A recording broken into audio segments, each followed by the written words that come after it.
through alternating EMF applied to circuits containing capacitors and a capacitor and a resistor, which is connected in series.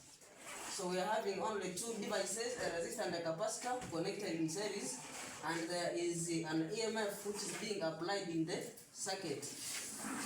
Now our EMF is of the form E is equal to E naught exponential j omega t. It is expressed in polar form. You see this is complex form of the EMF. Now from our formula Ohm's law, V is equal to IR.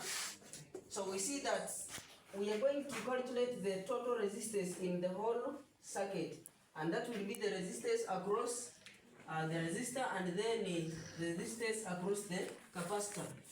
Of course, when you look at this formula, I into R plus 1 over j omega c. This is the resistance across the resistor, and then this one is the complex form of the resistance across the capacitor. So when you substitute in this formula, you will find that our EMF, which is the same as E, will be the total resistance across the circuit, then times the current. So when you look at this, we know that when you make I the subject from here, of course we shall divide by this, here and here. So you get this. But from the expression, current is equal to EMF over Z. Z is impedance. So when you look at this, it means our impedance, when you make it the subject, will be given by the resistance plus 1 over j omega c. This is the resistance for capacitor and then for resistor and the capacitor. Now when you look at this expression, you know that from complex numbers, you know that j squared is given by -1. So when you make j the subject here, j will be root of -1, then times the root of 1. So members, when you put this j up, it means we shall introduce a negative here. When you put this j on the upper side, such that when you make current the subject from here, it will be given by EMF E divided by our impedance, which is this one here, and therefore we shall be able to get this expression. And you know that we have what we call phase angle. Phase angle. The fact that we have two devices on the circuit, they are not in phase. One is in front of the other.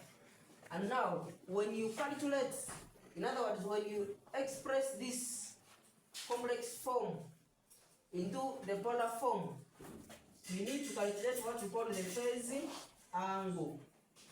Phase angle and then the magnitude. Such that when you calculate the phase angle, it will be given by this. And how does it come about?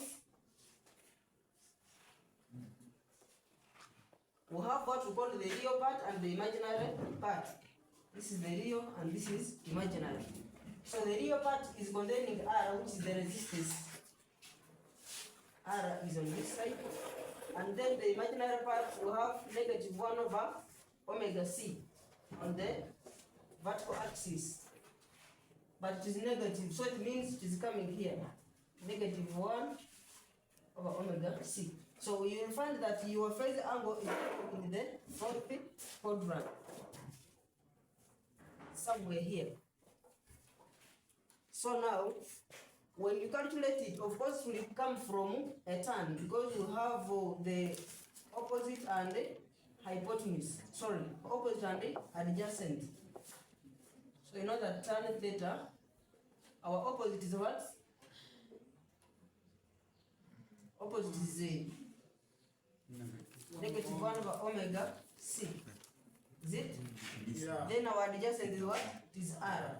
So when you make theta the subject, but for this we shall leave the negative. It is there just to show the direction, the position of the imaginary part. So when you make theta the subject, it will be tan R of 1 over omega c over R, which is this expression. So therefore the formula for current will be given by by this expression. Of course, this one is got after expressing this current in polar form. Now, we have seen we have omega t plus theta. This is the phase angle that we have calculated from here.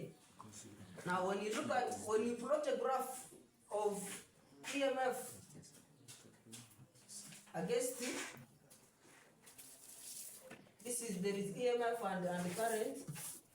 When you plot that graph, you will find that the current in the above circuit leads the applied voltage by an angle theta. So you will see that current is in front of what? Of voltage by a phase angle theta. So that's how we go by the circuits containing the resistor and a capacitor. Thank you.